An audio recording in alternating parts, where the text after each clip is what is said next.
গৌতম বুদ্ধ বলেছেন, তুমি যদি সত্যিই নিজেকে ভালোবাসো তাহলে তুমি কখনোই অন্যকে আঘাত দিতে পারবে না। যে কোনো অবস্থাতেই এই তিনটে জিনিসকে লোকানো কখনোই সম্ভব নয়, সেটা হলো সূর্য, চন্দ্র এবং সত্য। সবচেয়ে অন্ধকার রাতের অর্থ হলো অজ্ঞানতা। প্রত্যেক অভিজ্ঞতা কিছু না কিছু শেখায়। প্রত্যেক অভিজ্ঞতাই গুরুত্বপূর্ণ, কারণ আমরা আমাদের ভুল থেকেই শিখি। একটি মানুষের মন তার প্রকৃত বন্ধু কিংবা শত্রু হয়ে থাকে। জীবনে যতই ভালো বই পড়ো কিংবা ভালো উপদেশ শোনো না কেন, কিন্তু যতক্ষণ না তুমি সেই সবের থেকে পাওয়া তথ্যগুলোকে নিজের জীবনে ব্যবহার না করছো, ততক্ষণ অবধি সেই সবের কোনো মূল্যই নেই। সুখের কোনো উপায় নেই, সুখীতে থাকাই হচ্ছে এর একমাত্র উপায়। নিশ্চিতভাবে যে ব্যক্তি বিরক্তিপূর্ণ চিন্তার থেকে মুক্ত থাকে, সেই শান্তি পেয়ে থাকে। প্রত্যেকটা দিনের গুরুত্বকে বুঝুন। প্রত্যেক দিন একটা নতুন ব্যক্তির জন্ম একটা নতুন উদ্দেশ্যকে পূরণ করার জন্য হয়ে থাকে, এই জন্য একদিনের গুরুত্বকে বুঝুন।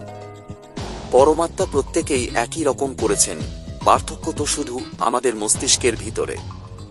যেমন ভাবে একটা মোমবাতি আগুন ছাড়া নিজে জ্বলতে পারে না, ঠিক সেই রকমই একটা মানুষ আধ্যাত্মিক জীবন ছাড়া বাঁচতে পারে না। প্রত্যেক মানুষের অধিকার আছে তার নিজের দুনিয়াকে স্বয়ং নিজে খোঁজার। জীবনে হাজার লড়াই জেতার থেকে ভালো তুমি নিজের উপর বিজয় প্রাপ্ত করে ফেলো। তখন সর্বদা জয় তোমারই হবে, আর সেই জয় তোমার থেকে কেউই ছিনিয়ে নিতে পারবে না।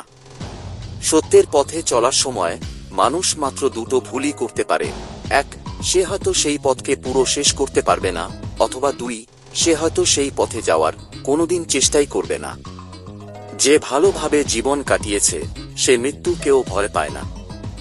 রাগের বশে হাজারো শব্দকে খারাপভাবে বলার থেকে ভালো মৌনতা হচ্ছে এমন একটা শব্দ যেটা জীবনে শান্তি নিয়ে আসে।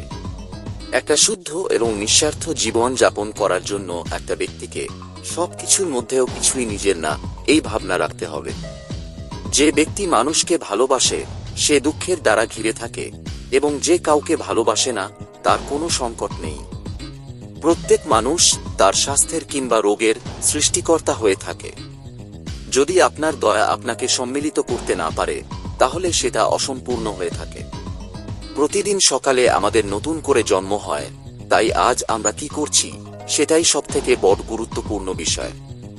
পবিত্রতা কিংবা অপবিত্রতা নিজের উপর নির্ভর করে, কেউই অন্য কাউকে পবিত্র করতে পারে না।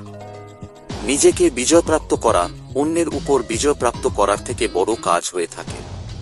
তুমি কতটা ভালোবাসা দিলে, কতটা পূর্ণতার সাথে জীবনকে উপভোগ করলে, এবং কতটা গভীরতার সাথে হতাশাকে জীবন থেকে ত্যাগ করলে, এই সব কিছুই সবশেষে অধিক গুরুত্বপূর্ণ ভূমিকা পালন করে। অতীত নিয়ে বিভ্রান্ত হও না, ভবিষ্যতের স্বপ্নে হারিয়ে যাও না, বর্তমানের দিকে মনোযোগ দাও, এটাই সুখী হওয়ার একমাত্র উপায়। পা তখনই অন্য পাকে অনুভব করে যখন সেটা মাটিকে ছোঁয়। রেগে যাওয়া কোনো জ্বলন্ত কয়লাকে অন্যের গায়ে ছোঁড়ার জন্য সেটাকে ধরে থাকার মতোই সমান হয়ে থাকে।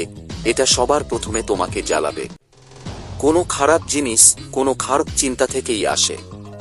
কোনো পরিবারকে সুখী ও স্বাস্থ্যবান হতে হলে সবার প্রথমে দরকার অনুশাসন এবং মনের উপর নিয়ন্ত্রণ। যদি কোনো ব্যক্তি নিজের মনের উপর নিয়ন্ত্রণ পেয়ে যায়, তাহলে সে আত্মজ্ঞানের রাস্তা অবশ্যই খুঁজে পাবে। হাজারো খালি শব্দের থেকে ভালো সেই শব্দ যেটা শান্তি নিয়ে আসে। ধৈর্য হলো গুরুত্বপূর্ণ জিনিস। মনে রাখবে, একটা কলসি বিন্দু বিন্দু জলের দ্বারাই ভর্তি হয়। কোনো হিংস্র পশু অপেক্ষা কোনো শয়তান বন্ধুকে আপনার বেশি ভয় পাওয়া উচিত, কারণ হিংস্র পশু আপনার শরীরের ক্ষতি করতে পারে, কিন্তু একজন খারাপ বন্ধু আপনার বুদ্ধির ক্ষতি করে দিতে পারে। চাঁদের মতোই মেঘের আড়াল থেকে বেরো এবং প্রকাশিত হয়ে ওঠো। শান্তি মনের ভিতর থেকে আসে, তাই সেটা ছাড়া শান্তির অনুসন্ধান করো না। সন্দেহের অভ্যাস সবচেয়ে ক্ষতিকারক, এটা মানুষকে দূষিত করে। সন্দেহ একটা ভালো বন্ধুত্ব ও ভালো সম্পর্কে ধ্বংস করে দেয়। স্বাস্থ্য ছাড়া জীবন সত্যিকারের জীবন নয়, এটা বেদনার একটা স্থিতি আর মৃত্যুর একটা রূপ। তোমার কাছে যা কিছু আছে সেগুলোকে কখনোই অন্যের কাছে বাড়িয়ে বলো না, আর অন্যকে দেখে ঈর্ষাও করো না। যে অন্যদের দেখে ঈর্ষা করে সে কখনোই মানসিকভাবে শান্তি পাবে না। মহান মনীষীদের অসাধারণ বাণী শুনতে হলে চ্যানেলটাকে সাবস্ক্রাইব করে পাশে থাকবেন। আর আপনাদের মতামত কমেন্ট করে জানাবেন, আর ভালো লাগলে একটা লাইক অবশ্যই করবেন। সবাই খুব ভালো থাকবেন, সুস্থ থাকবেন। সবাইকে অসংখ্য ভালোবাসা। দেখা হচ্ছে আবার পরের ভিডিওতে। নমস্কার।